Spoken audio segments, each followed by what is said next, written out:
Hallelujah. প্রত্যেক জনকে জয় যিশু। আজ প্রভুর দয়া অনুগ্রহে আজ আপনাদের সম্মুখে উপস্থিত হয়েছি পাওয়ার অফ গড চ্যানেলে। আপনাদের সবাইকে স্বাগত জানাই।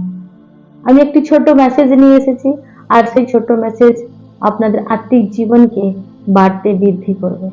আর সেই মেসেজটি হলো, একটি মিথ্যা কথা খ্রিস্টীয় জীবনে কতটা ক্ষতি করে। হালেলুয়া। কারণ আমরা যখন খ্রিস্টের অনুসারী হয়েছি, তো খ্রিস্টের পথ অবলম্বন করে আমাদের চলতে হবে। তাই আসি আমরা এই সময় যে একটা মিথ্যা আমাদের জীবনকে কতটা ক্ষতি করে, এই বিষয়ে আমরা দেখি। আমরা যদি দেখি গীত সংগীতা 111 অধ্যায় 7 পদে আমরা যদি পড়ি, ওখানে বাক্য বলছে যে প্রতারণাকারী আমার গৃহের মধ্যে বাস করিবে না, মিথ্যাবাদী আমার চক্ষুর গোচরে স্থির থাকিবে না। হালেলুয়া। ঈশ্বর বলেন, আমি মিথ্যাবাদীদের আমার গৃহের গোপন অভ্যন্তরে ভাগে বাস করতে দেব না। হালেলুয়া। প্রভু তার অনন্ত জীবন যে তিনি আমাদের জন্য রেখেছেন, সেই অনন্ত জীবন তিনি প্রবেশ করাতে দেবেন না। তার গৃহে আমরা বাস করতে পারবো না যদি আমাদের মধ্যে মিথ্যা থাকে। কেননা আমরা এখানে দেখতে পাই যে বাইবেল আমাদেরকে শেখায় যে মিথ্যা কোথা থেকে এসেছে। যদি আমরা দেখতে পাই যে মিথ্যা কোথা থেকে এসেছে, যোহন 8 অধ্যায় আমরা 44 পদ পড়লে ওখানে দেখতে পাই। আমরা পড়ি এই সময় যোহন 8 অধ্যায় 44 পদ, তোমরা আপনাদের পিতা দেয়া বলে এবং তোমাদের পিতার অভিলাষ সকল পালন করাই তোমাদের ইচ্ছা, যে সে আদি হইতে নরঘাতক, সত্যে থাকে না, কারণ তাহার মধ্যে সত্য নাই। সে যখন মিথ্যা বলে সে আপনা হইতে বলে, কেননা সে মিথ্যাবাদী ও তাহার পিতা। হালেলুয়া। এখানে দেখতে পাই শয়তান দিয়াবল মিথ্যার সৃষ্টিকর্তা, সে তার পিতা, মিথ্যার জনক।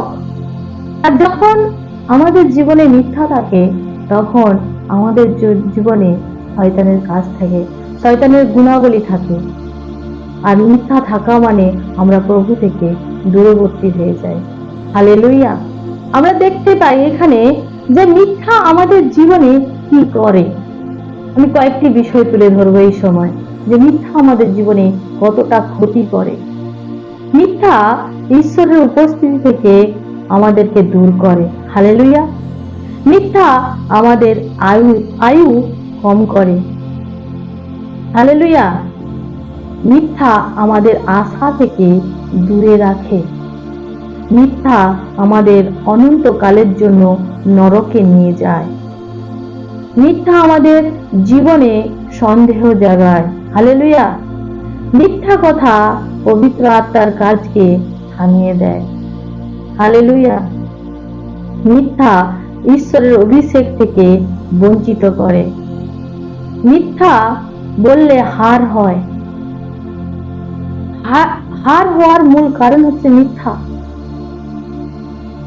মিথ্যা বললে পবিত্র আত্মাকে আমরা দুঃখ দিই। হালেলুয়া। কেন না, যেখানে সত্যের আত্মা থাকে সেখানে মিথ্যার আত্মা থাকতে পারে না।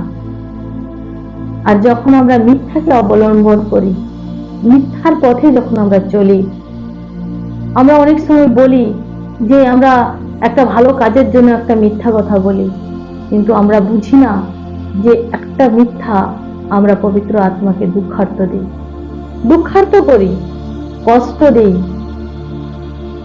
আর ঈশ্বরের বাক্য বলে মিথ্যার আত্মা এবং সত্যের আত্মা একসঙ্গে থাকতে পারে না।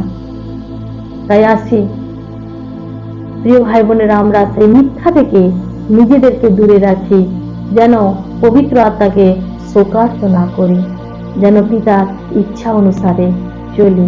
হালেলুয়া। এই ছোট্ট মেসেজ আপনাদের জন্য। সবাইকে জয় যিশু।